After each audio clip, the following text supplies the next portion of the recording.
CM ಬದಲಾವಣೆ, ಸಂಪುಟ ಪುನರಚನೆ ಚರ್ಚೆಗೆ ಬ್ರೇಕ್, ಸಿದ್ದರಾಮಯ್ಯ ನೇತೃತ್ವದಲ್ಲೇ ಚುನಾವಣೆ.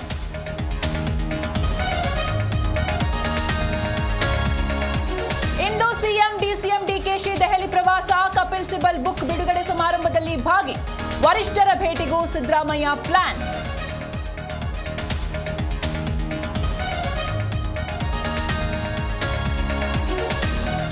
ಶತಾಯುಷಿ ಸಾಲುಮರದ ತಿಮ್ಮಕ್ಕ ನಿಧನ, ಜ್ಞಾನಭಾರತಿ ಬಳಿ ಕಲಾಗ್ರಾಮದಲ್ಲಿ ಅಂತ್ಯಕ್ರಿಯೆ, ಮಧ್ಯಾಹ್ನ ಸರ್ಕಾರಿ ಗೌರವಗಳೊಂದಿಗೆ ಅಂತಿಮ ವಿದಾಯ.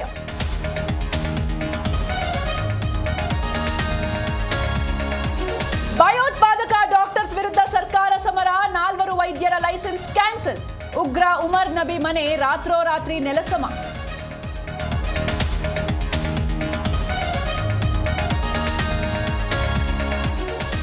ದೆಹಲಿ ಮಾದರಿಯಲ್ಲೇ ಶ್ರೀನಗರದಲ್ಲಿ ಬ್ಲಾಸ್ಟ್, ನೌಗಾಂ ಪೊಲೀಸ್ ಠಾಣೆಯಲ್ಲಿ ಭಾರೀ ಸ್ಫೋಟ, 8 ಜನ ಸ್ಥಳದಲ್ಲೇ ಸಾವು, 30 ಜನರಿಗೆ ಗಾಯ.